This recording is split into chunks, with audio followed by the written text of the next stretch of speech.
There is a perfect example of motherhood out there. We've all felt its presence. It lingers in our social media feed, in the products we buy, the answers to the questions we research. Even though we know it's not real, we feel it spotlight what we could be doing better. Join two best friends as they step off the stage of motherhood and go behind the scenes with moms from different walks of life. The Momcult Podcast. Real moms, real talk, real tired. How's your week, Sarah? Good. Oh, do we do welcome here on this one? We can. Welcome. Just in case. Guess who it is? We're back. Come back to me. Damn it. I didn't do a check-in. All right, Jen. Okay, I did a check-in, and this was a fun week when you were talking on this podcast about like when you're with your siblings, how laughter. You can laugh differently. Mm-hmm. So I was with mom and dad. I went out to stay with them, spent the night, and then stayed the whole next day. So the fun part, well, it's all fun. Nothing's ever not fun with my parents, but my dad is helping us format the book. So like I'm finally getting into like the design elements of the pages, the fonts, the transitions to chapters and stuff like that. So I enjoy this part of the process a lot. And I like getting to work with dad. And mom's so sweet because she just like makes meals. And so I just feel like royalty. Just brings you snacks. Yeah. It's so great. Do you want a glass of wine? It's 2. So, and she's actually the same. She's also like, or is it time for a nap? Or do you need to go outside? And she's right. All the things are like, yeah, I do. Yeah. She is living her best life, that we're both in phases of life where we really need a mom. It's true.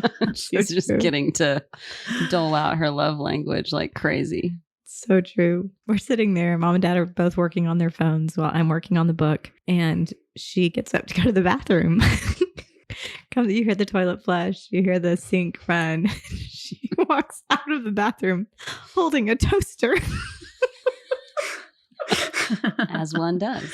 I just died laughing. I was like, this is like a scene from Schitt's Creek, except nobody would laugh. Right. You just would never ask. Like, why? Okay. So apparently it sets off the smoke alarms in the main room. So she makes the toast in the bathroom. Gotta have the breakfast toast.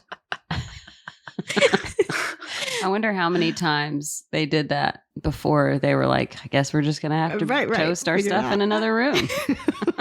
Adapt or die, bro. Adapt or die.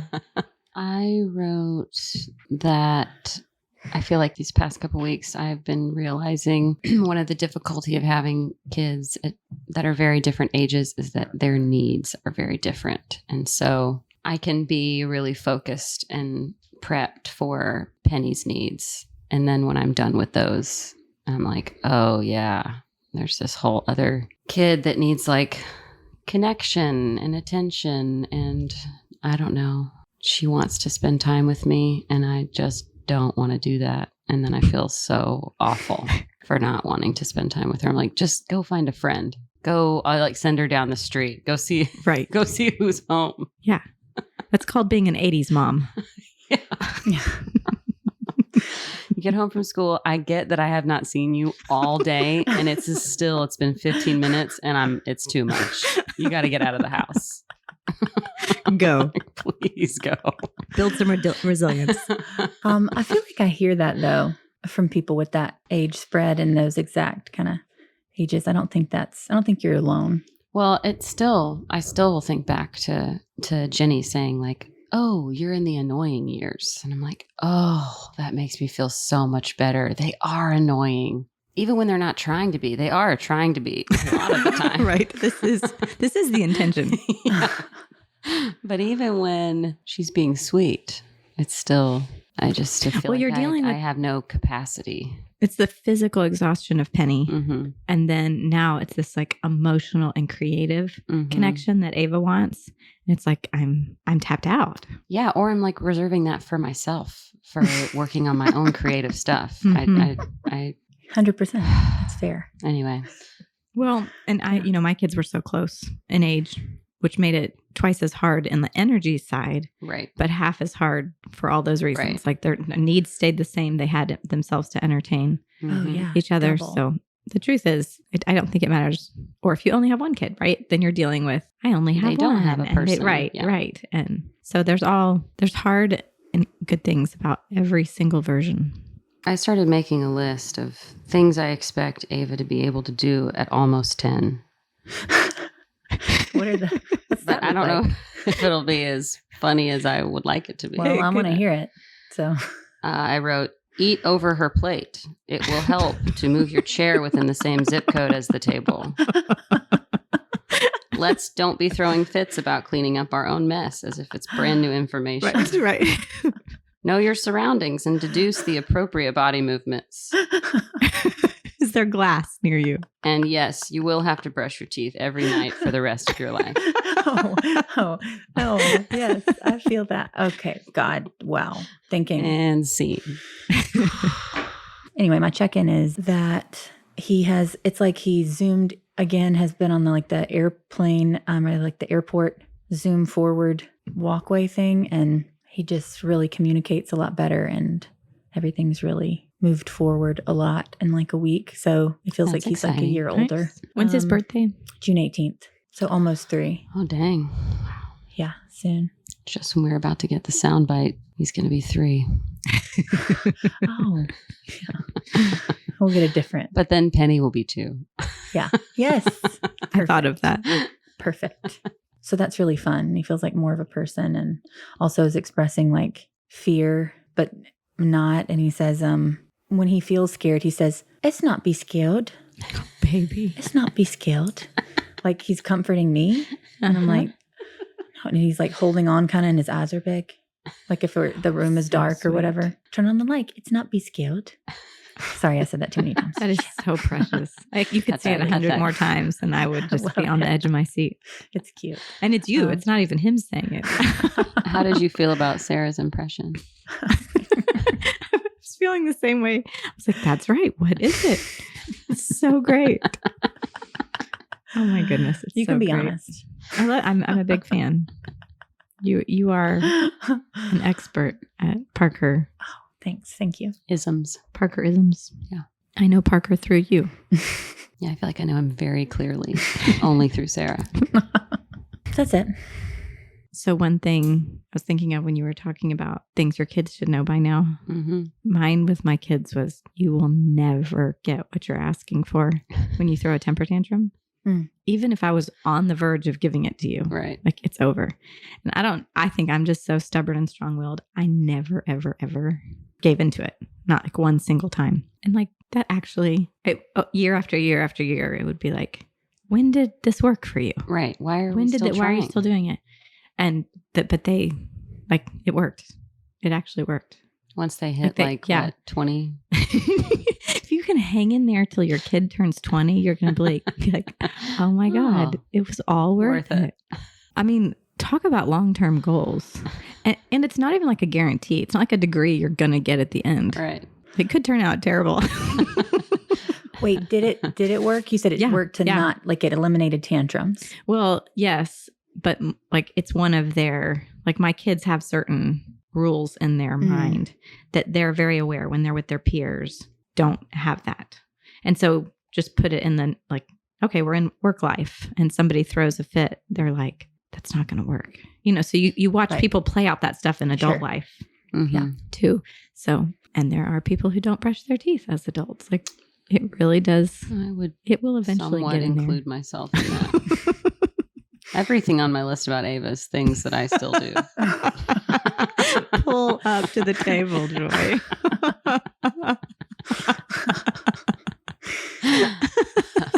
As it is. That's funny. So I usually listen to the podcast on my way to recording. Mm-hmm. And so I got halfway through it because everything just stopped streaming. Oh. So I had just that like spinny ball, whatever. That's so So annoying. you'll have to lead me through the second half of Mhm. the Well, episode. what That's did you, where most of what my stood notes are out to from, you from so. the first? Okay, let's see. Well, kind of at least the meat of it, as far as I was concerned, just to start right there, was just the awareness of what you don't know your mom does or offers you, or having your mom alive and around. And, in therapy, I've had many, many, many clients and friends, of course, who haven't had, like their moms might be alive, but having kids sort of brings up grief of what they don't have, with their mom. And I just think that's a very important conversation to have. And I'm glad that Katie brought it up. I'm glad that it deserves attention, because there's the side of not having a mom, but there's also the side of what being a mom does to your perspective about your mom. So that felt really big.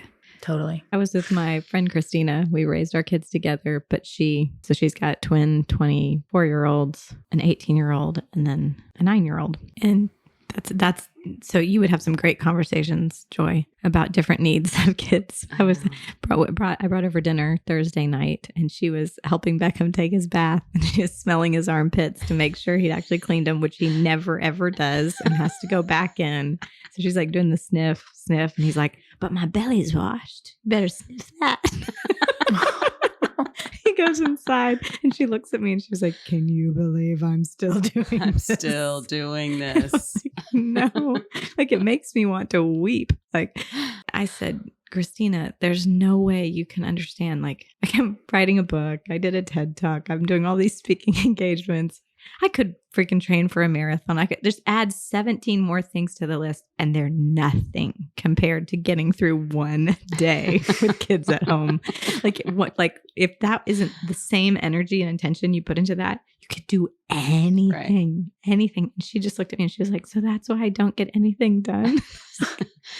Yes. It should have been funny, but we just both wanted to sob. It's so much work and so many skill sets you develop in the process. Yes. There's a little more childcare headed our way until August, because we have a girl who's going to help some and until she goes back to school. And I texted Joy, like, I feel like I have a whole other, and nothing even happened. It was like just a Tuesday. She had just started. She'd been there for 3 hours. And I was like, wow, I have a whole other brain.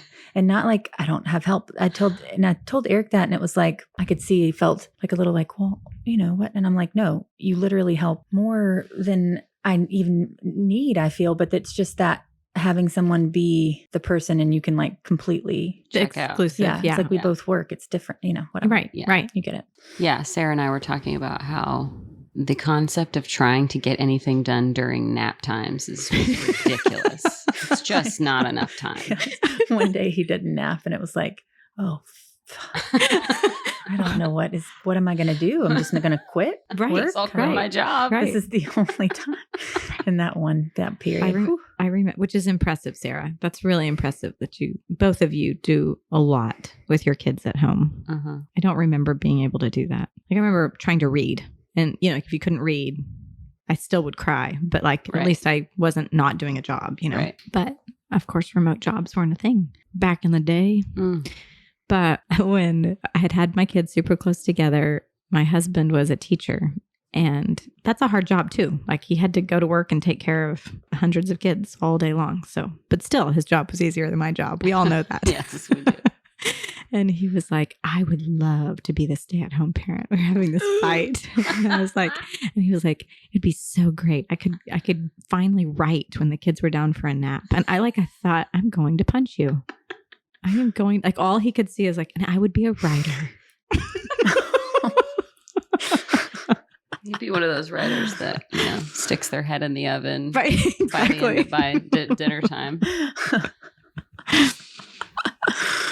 Oh, just all the bandwidth that you have to do creative stuff in the nap. It's just being able to push I'm joking. You don't. Yeah. But then whenever you are that person, then having to force yourself into that. Yeah. You're immediately rushed. Right.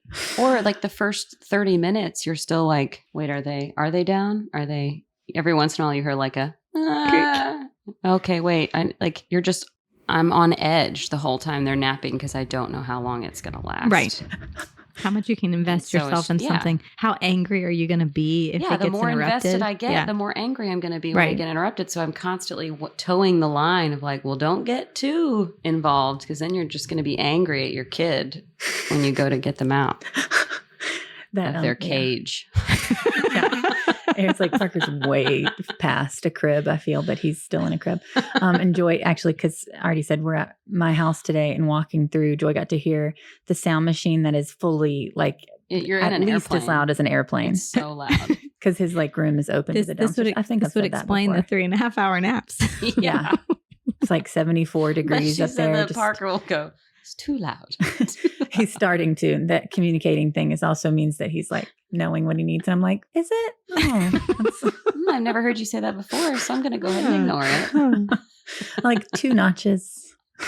Oh, terrible person. The other conversation I thought was really neat was just the one about your body kind of telling you like when it's ready, like to have kids. I thought that was neat. I had got pregnant so young. I don't know that my body really told me. Give your body a chance. It had barely said anything. But it hadn't spoken in any capacity yet. So, but the way that I see it and that my peer group talks about it a lot is you just imagine like your last 2 ovaries just sitting there and like being like, go, go, go. Like this is our last chance. And I remember a couple of years ago having this dream that I had a baby. Did you say last 2 ovaries? Uh-huh. Oh my God. Did they get replaced after? Do we grow new ovaries?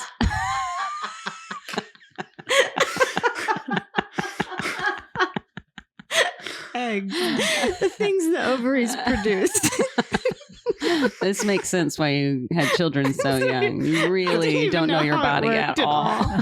And also why I don't have children right now. I have no brain. They left with that 2 eggs. Listen, we got to do this now because I'm on my last 2 ovaries.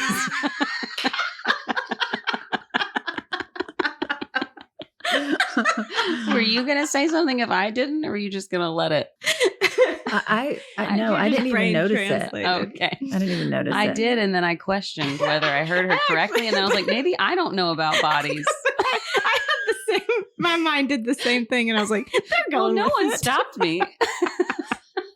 Oh, I meant eggs. Yeah, and since then I've been like ovum. I feel like there's something about eggs, and yeah, I'm like, when they're plural, is ovum the singular or plural? What was that? Something different completely? this is real good stuff. I am not going to like get really far down this conversation because I know so little about what I'm about to talk about, which has never stopped me before. Ooh, dirty facting. But there's a lot of research coming out about how both COVID and the vaccine have affected this certain part of your like filtering for your brain. Ever since I've learned that, I'm just like, oh, there it is. There's the COVID. Was that early or late COVID? Because I feel like they're different. Now being late in life COVID. Right. I don't know. But ever since I found out, I've been like, this makes so much sense. I can just put all of my all other anxieties, all issues are gone. This seems all a little issues. COVID-y. Right. So the doctor I was talking to was saying how whatever tendencies you had, like you have this like filtration process that kind of moderates. So let's say like I have some anxiety or I have some obsessive thinking or, whatever, that part of your brain just doesn't, now it's like shoots off. And he was even saying things like vertigo. Like, so if you had things that were kind of, you were keeping them at bay or managing them, that part of what's happened is we've lost our capacity to manage, which we all knew that, but I think we all thought it was the stress of what we went through. And now they're saying that it actually had to do with the virus. Dang. itself. That's a lot to unpack. Right. So there you go. Anyway, whatever terrible thing has happened, however bad you feel about yourself right now. Guess what? It's not you. Right. It's the virus. It's another thing you can blame on the virus. There you go. Oh boy. Sarah, what were you have some notes there? I Well, see. actually, and speaking of ovaries. yeah, your body telling you that you're ready. Speaking about Reiki and tapping into where you hold emotion in your body, and that has been the most useful thing for me in my entire life. And I don't know. I wrote specifically, I'll read that. Accessing those things in that way. And I wondered, you as a therapist, what can you say to speak to that? It's such a big deal. I did acupuncture for the first time. I've never done it. I want last week, to. so that was pretty fun. Cool. But in all of the years that I've done therapy and all the work that we do around thoughts and feelings, at this point in my career and in my experience with clients and with myself, I almost feel like none of it matters except what's in your body. So what I say is that we think that a lot of our pain is coming from our thought, right? So we have this thought like, oh, I feel so stupid, or, oh, I'll never get what I want, or whatever that thought is. And we'll stay in that thought loop, and then we'll try to fight that thought with opposite thoughts, and you're still in this space of, if I can get the right thought organized, I'll feel better. Mm-hmm. Mm-hmm. But the truth is that something has triggered off in your body. So that's the first thing that's happened. So, like if I get embarrassed, I'll feel like my face, like heat in my face. Mm-hmm. So that's happening before I've had any thought that I'm embarrassed. Right. The feeling is what is making the thought. Right. Sense, and then yeah. the thought is trying to get that feeling to go away. And then you get trapped in thoughts, which then keep that feeling stuck in your body. So as much as humanly possible, and this, you could do this with your kids too, is I'll say, when I feel like I get triggered, and who cares what the thought is, I'll be like, okay, where do you feel this in your body? So this, whatever chemical or release has gone off in your body. And even if you resolved it, so let's say I'm really anxious because I haven't heard back from so-and-so, and I'm like, do they like me anymore? Right? Whatever our brains do about that. We think, oh, once I get the text back and everything's okay, that we should be like, I feel better now. But what's happened has already happened. The thing that's happened in your body is already there. And so often that those emotions don't get a chance to fully process because we think we just needed to resolve the issue and then we would feel better. So my big practice, it's all of our practice, is to let ourselves, and a lot of times it's so hard because it's stupid stuff. Like, I don't want to acknowledge that I had such a strong reaction to something that I shouldn't have, so to speak. And so a lot of times that's why I don't deal with it. Like, that was a stupid I'm an thing. adult. Right. Letting yourself feel that feeling physically until it goes away is the work. Like, that's what everything is for. Like meditation, therapy, anything you're going to work on your emotions is really about completing that, letting that cycle. So letting yourself cry until you've cried out, right? Or it makes me really respect kids, and I'm also really jealous of them, that they fall apart the way they do, right? Over stupid things. And then it it gets expressed and it's gone. And that's really what we're learning how to do in some appropriate ways as adults. And if we don't learn how to do it, it really does get trapped in our bodies, and it will become something that turns on us, whether it's depression or anxiety or neck issues or back issues or any kind of physical illness. So I almost like it's the only thing that really even matters. Like, it doesn't even matter, where did this come from, or what are you really upset about? Like, just that's not so important. Yeah. And speaking specifically to you saying you need to feel the whole feeling. And I think that I do that, but one helpful thing, in addition, one helpful thing I found, because maybe I'll stay in the thing too long. That's my natural inclination or whatever. And what is too long? I don't know. But okay, for me specifically, I'll close my eyes and breathe into the thing, whatever it is, whatever the felt sense is. Maybe that's too much for this context. Go. But I close my eyes and I breathe into that thing and I visualize it breaking up for me, depending on what that is. Because I'll just get an anxious feeling. It's too constant. So I know not everybody's like that, but it's just all the time. And that one kind of piece is really, I think, what's been life-changing. And I still feel those things, but it just helps. And then it dissipates it. I used to operate on a kind of being chased, really probably being a little like a micro version of being chased by a bear all the time, without explaining more. That's just kind of where I operated. And now it's my baseline is pretty calm, which is that's crazy. And it is because of what you're talking about, recognizing felt sense and breathing and controlling those things. So I don't know. There's a lot of stuff out there. It's life-changing. And it's not just for people who can go to therapy, and it's very accessible in those ways. And it's like a YouTube video away. it's a big deal, I think. It's really big. Yeah. So anyway, but I think what she said about breaking those things up with Reiki, I've never done Reiki. It seems really cool. But like contacting those things and that being super helpful. I loved hearing her say that. Two things that are really helpful to me are, one, knowing that most emotions can take as little as up to 2 minutes to process. Most of them, like if you can just give yourself 2 minutes to breathe and experience, like say what Sarah's saying, just visualize, where do I feel it in my body? I'm just going to stay with it until I say to my clients, till it moves. But I really like that breaking up, because that's what it does. Mm-hmm. It's in a knot and it's spreading out through your body. It's going to change form and then it gets to move through your energetic system. And then the longest I've seen it take for anyone was an hour. So it could take as long as an hour if it was hitting some sort of deep trauma. And that seems like a long time to feel a feeling. Not looking at their phone within that hour. But it also can take, people can never get healed of that. So 1 hour is not, that's not really a big commitment. But I like to tell people that, because that's always the scariest thing, is I'm going to feel like this forever. So I don't want to let myself feel it. But usually it's over in 2 minutes. Mm-hmm. And then the second thing I wanted to say, which this has gotten me through many, many, many hard emotions, is that trauma comes into your body through, some event happens or something happens and you have this reaction. So it happened to you and then it's stuck in you, and your work is to learn how to process through that. The thing that's important to know is that when triggers are actually current situations that are tapping into that trauma that's stuck in your body. And we kind of want to avoid those, right? Like, I don't want to get triggered, or you triggered me, or like that's kind of a way of like saying, I don't know, the idea that I got for a really long time was, we need to stay away from those people, or I need to stay away from those things that trigger me. But the truth is, it really is an opportunity. You're getting triggered because your body's saying it's now time. Here's a situation in which it's bringing that trapped trauma to the surface, and it feels the same way. Like, a lot of people will be like, that's just what my mom did to me, or that reminds me of whatever. So it feels the same leaving you as it feels going in. And people will say all the time, I thought I was over this. I thought I healed.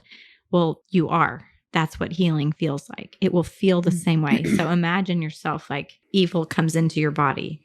Or a better thing is like when if you like get food poisoning, right? Then you have to like feel just as bad getting the food poisoning out of your body. Yeah, I've never been to like a chill exorcism. It's pretty traumatic. Right. Yeah. Exactly. Exactly. So that has gotten me, like, when I'm having those terrible, like, what's wrong with me? I'm like, oh, it's leaving.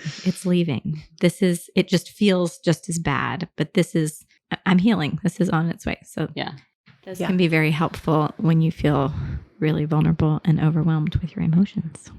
Mm-hmm. Love that. Can I say one more thing about this? I don't know that we need it, but something that I do is visualize the color that it is, and then like a lot of things that I just really want to like obliterate whatever it is. Right. So I'll like really get rid of it, or put it in some kind of container and send it to another place, or all of those things, like just a myriad of things. Naming it in that way is important. Anyway, I love that stuff. I literally could sit here and talk about that all day. It saves lives. What you're talking about, it will save your life. And teaching your kids how to do that will save theirs. Yeah. Because the reality is, life is not going to slow down and not be throwing very difficult, triggering, hard things and new traumas around every corner. Mm-hmm. Like it really is how we are able to respond to them. Yeah. And speaking to triggers and like staying away from certain triggers, I feel like it's like a normal thing for people to like try to, or just subconsciously try to fix their family of origin stuff in their own lives or whatever. In our life, I've seen Eric's and my, like, any mirroring of our families of origin, and then having this knowledge, being aware of those things and shifting through those and working through those, and that growing forward in that way. I don't know that I'm doing a good job of explaining that, but that's really valuable in like a relationship, and also as parents, and like the awareness of that. And anyway, this has gone on too long. I'm feeling that feeling of whatever. So, okay, I'm done. Sorry. Not sorry. I think she's triggered. I'm not sorry. I'm not. Triggered? No, but I'm doing the thing that I do. Like, it's my stuff. Downplaying your I was thinking own thoughts. But it's really no big deal. Really sorry. I think said everything I say is stupid. Minimizing but that's myself, fine. right? I know this is smart, but I don't know if you care. And jeez, stop. What were you saying? It's strength training. You're really like, if you're working out in a gym, you're increasing your weight. You're becoming stronger, but you're increasing your weight. So the idea is that more mentally and emotionally healthy you are, hard, bad things can happen and you will have less. Not necessarily that you'll feel it less. You'll just trust yourself that, oh, I feel punched in the stomach right now. I'm going to breathe through that. It will pass. It's not, you don't have to start creating a life that avoids difficult things. That's perfect. Yeah. I like the dark years. Do you remember the dark years for your mom? Talking about generational differences.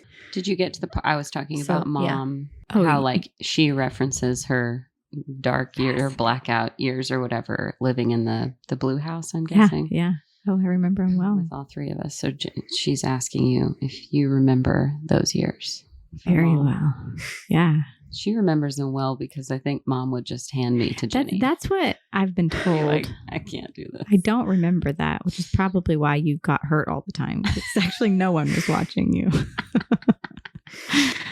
Yeah, I do. And I still I relate to them. I've had my own, now I can say, oh, I've had my dark years too. But as a kid, especially as the oldest, I just remember I was just mad all the time. I was just mad. I remember kind of being the one to set the alarm clocks and wake everybody up for school and, do things. And then I remember getting in trouble for things. And I think right now, I'm just now realizing this, being like, you don't get to. I'm the adult in this house. I don't. How can I get in trouble for anything? Right. I'm only helping. I was you up at all 6. the time. I got the kids ready for school.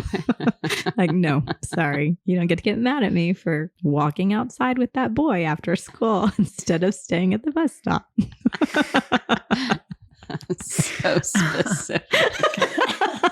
Oh, that sounds like something within your body that you apparently might what need to are you work out. holding that? Yeah, not only, and it's not even a real story, but there's a real story that goes with Right, it, obviously. It's funny. So the dark years you remember. You were Yeah, I present. do You were remember. part of this. I do remember. And all of a sudden is making me wonder, is there a version of life cycle of a mom that doesn't have dark years? And well, I'm even thinking of some of the moms I know that didn't have dark years when their kids were growing up, had them when they left. Right. Yeah. So I think it probably It's plays out unavoidable. in some version. Maybe if you're really lucky, you get 3 different versions. Right. Of dark years?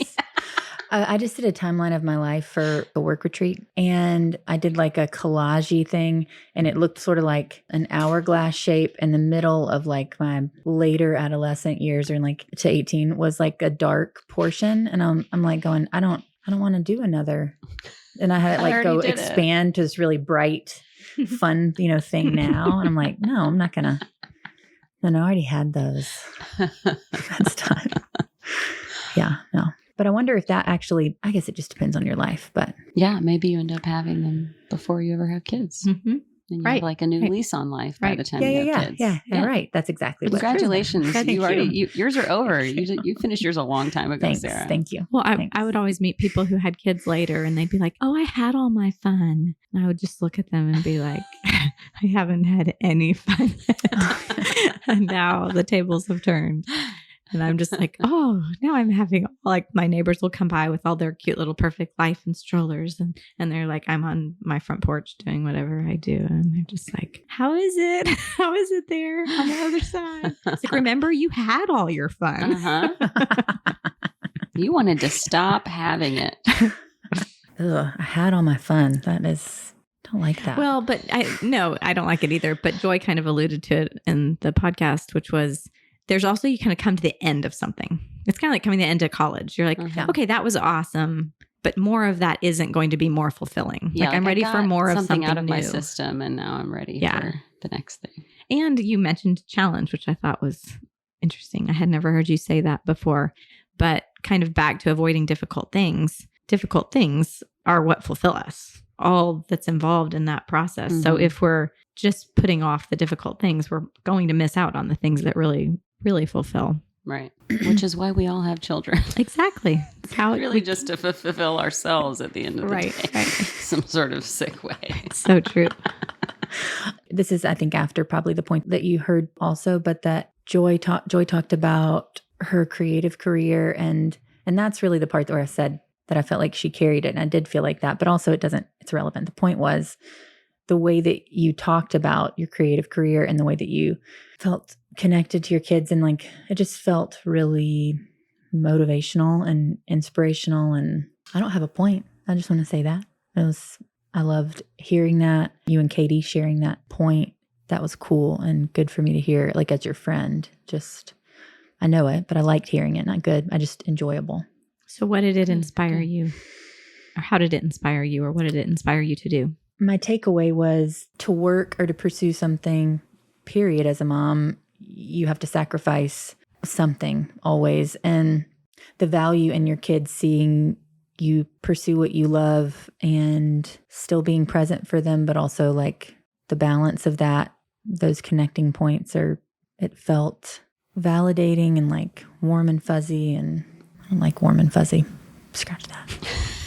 It felt good. It just felt good to hear that. It felt like good. Yeah. And I wish I had listened to it right before to have the exact words in the way, but so I'm pulling from like how I felt when I heard that. Mm-hmm. But did you think about it more after saying it? No, because I've thought about it.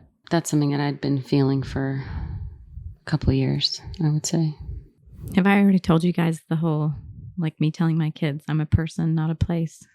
We talked about that. Yeah, I love that. I think so, yeah. I was going to say it's either like in real life or here. I think it was on an episode though, but I don't remember. It's interesting because, and I feel like my kids had a good sense of that all growing up. Like I was always balancing something else, and went back to school when they were little, started my career when they were little, but still it always was in the shadow.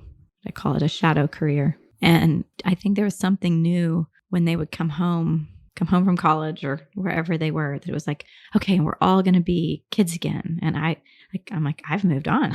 Like, I don't do this anymore. Like I have things to do, people I want to see, places I want to go. Like, and I'd love to be with you. You can be one of those people and we can go to those places together, but I am not, I'm not standing at home, like cleaning, cooking, putting away your dishes. No. Which is funny. I never did that when they were at home. Maybe there's some fantasy version of a mom that happens when you leave home and you're like, I'm going to come home.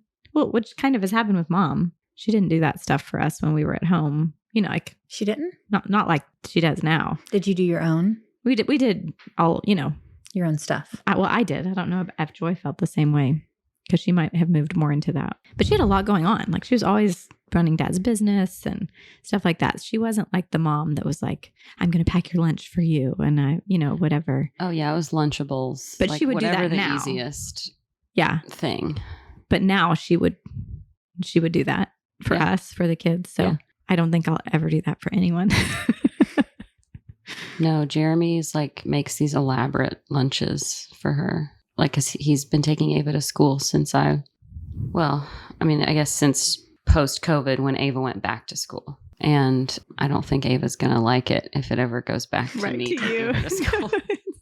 Game changer. Yeah, she's getting so spoiled. He's like making dumplings the night before. And I'm like, absolutely not. No. Wow. He's such a good mom. I know. Should have him on. Right. He should take over. I think you watched Joy the show Working Moms, and I guess it's a spoiler, but whatever. 1 minute. You have 1 minute to tell us about it, Sarah. The mom. You can. Oh, I don't have to tell you. No, it's not a spoiler. There's a scenario where a kid comes to live with somebody else, and his mom, before the new mom, packed a lunch and somehow kept it hot. And I was like, what? It's not a thing. It's not real. But then I felt like it probably is a thing because they're mentioning that. It's like horrifying. And there's maybe there's somebody listening to this that knows how. But write in. Yeah. But also, I don't want to do that.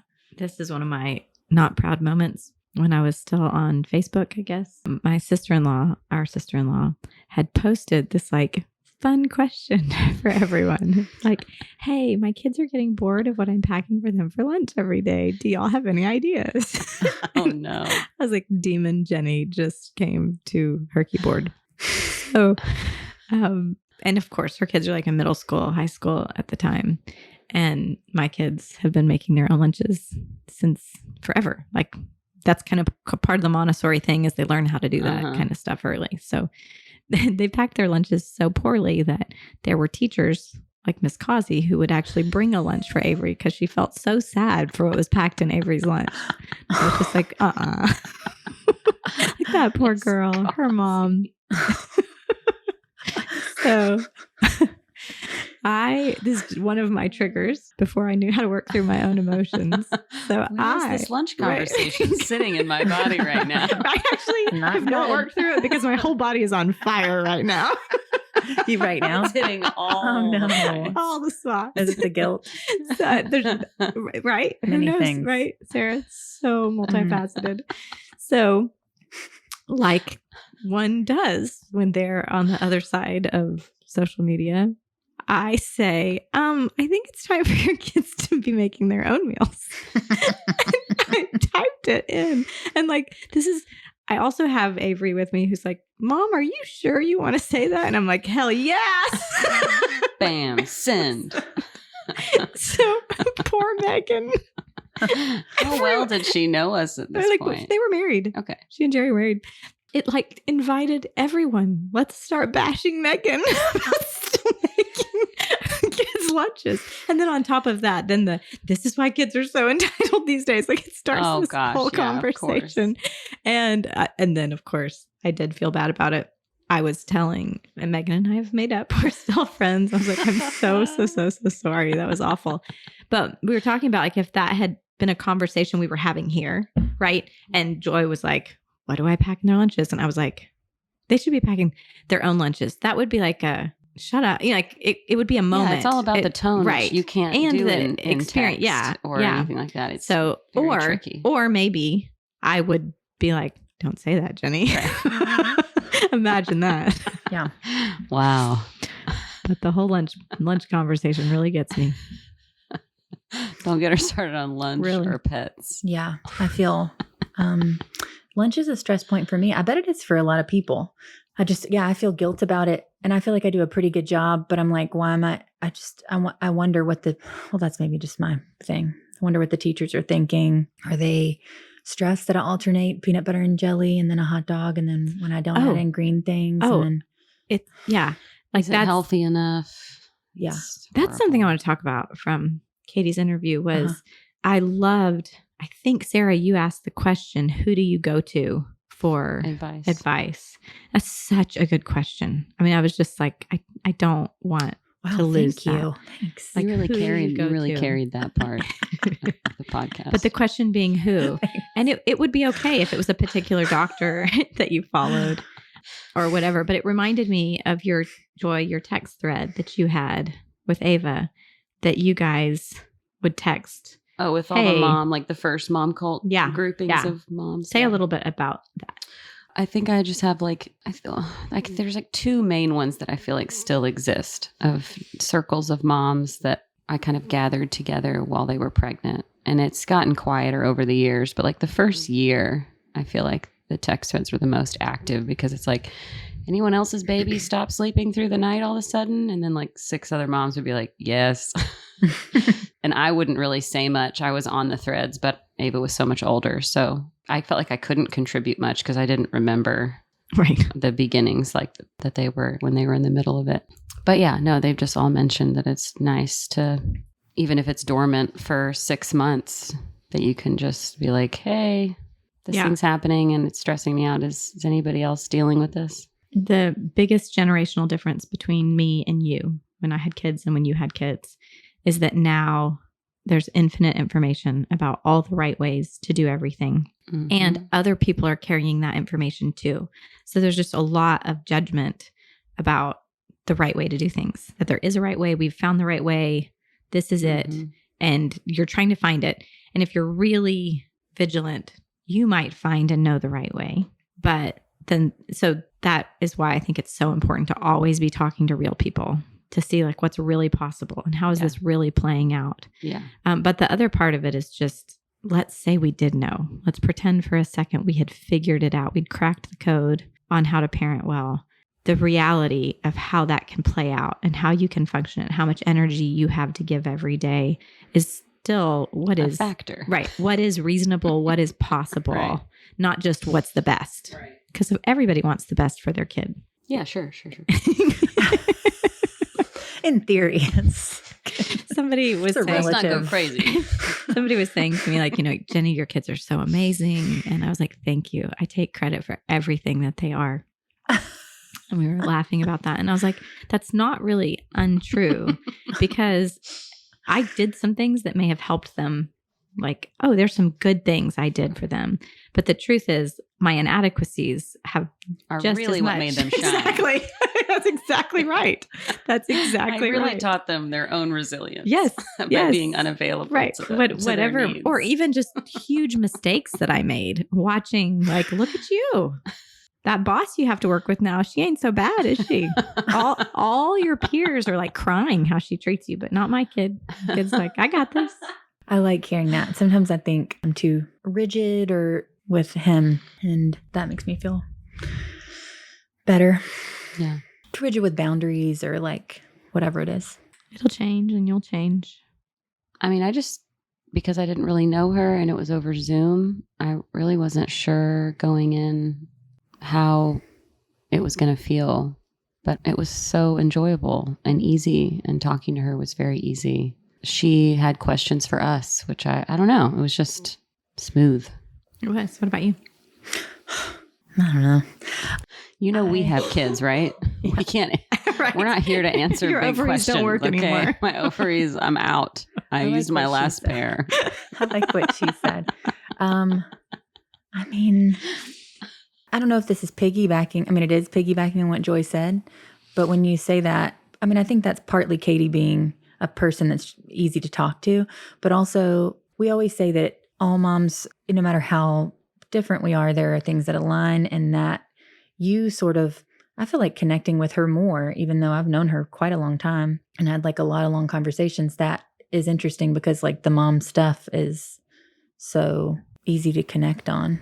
Mm-hmm. And how we're kind of all in whatever boat we're on. We all have so much stuff that Yeah. Like is, I was anxious that she hadn't had a baby yet. And I was like, well, there's so much we can't talk about because it hasn't happened yet. And also I'm very aware, like, I don't want to be the mom that's like, well, it's going to be really hard and good luck. I don't want to be not to negative. her face. Yeah.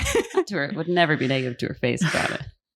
But I was just anxious about, are we going to have enough to talk about? And so I was just very pleasantly surprised at how it felt very effortless. Mm-hmm. Same. There you go. Okay, my thought for today is one of my theological, I like make-up theology that helps to like get me through a day. Mm-hmm. And one of the ones that has helped me the most through parenting is pretending that before my kids were born, they were little souls, up in heaven. And they're like, okay, it's your turn to go down to earth. Who are you going to choose? Who are you going to pick?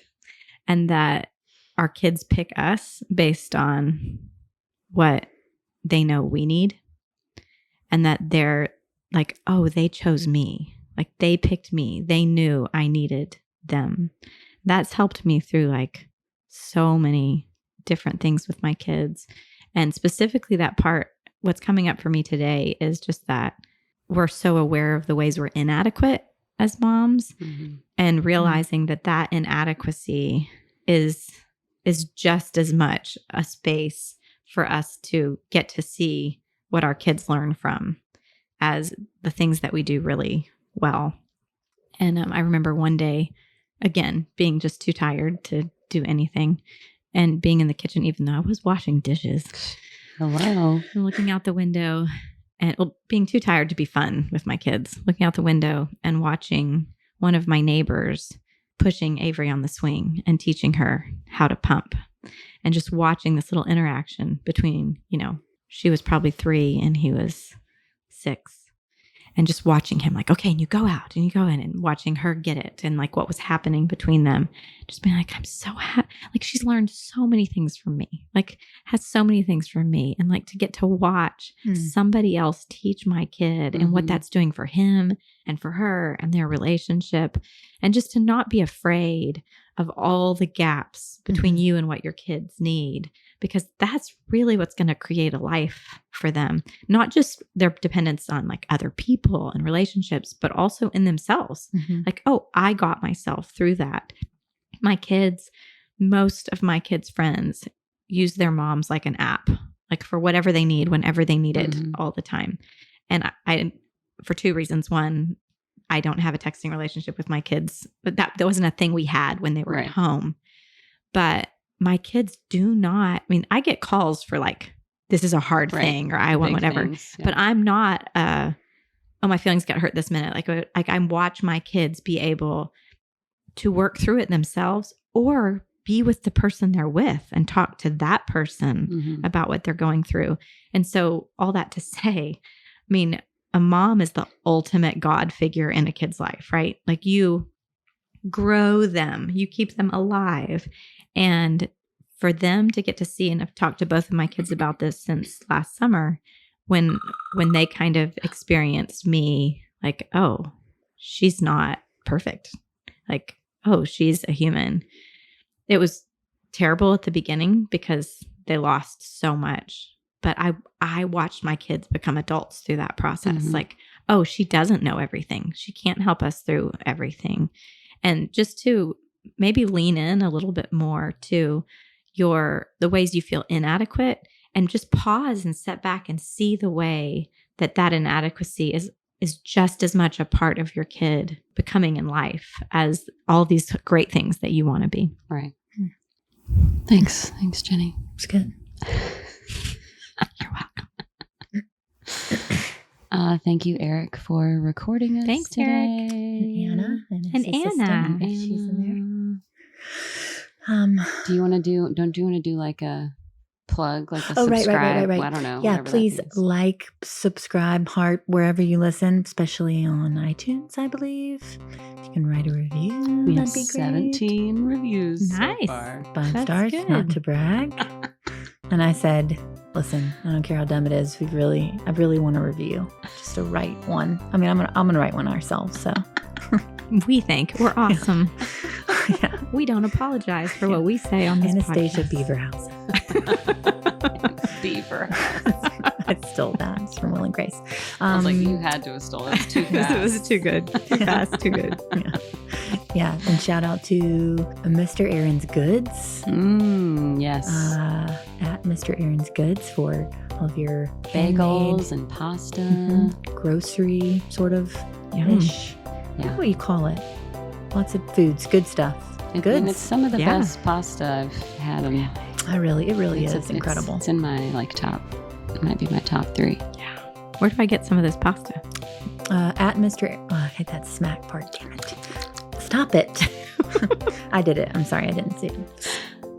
Mr. Aaron's Goods on Instagram. I think it's MrAaronsGoods.com, but I'm not sure. Yeah. I should know that. Don't follow that. Just go to his Instagram and click the link. At Mr. M.R. Aaron. AARON. Goods. Goods. Oh, that's a sound I love to hear on any recording. Thank you, Jenny. Thanks everybody for being here. Thanks, Eric and Anna. I already said it. Okay, Love great. you guys.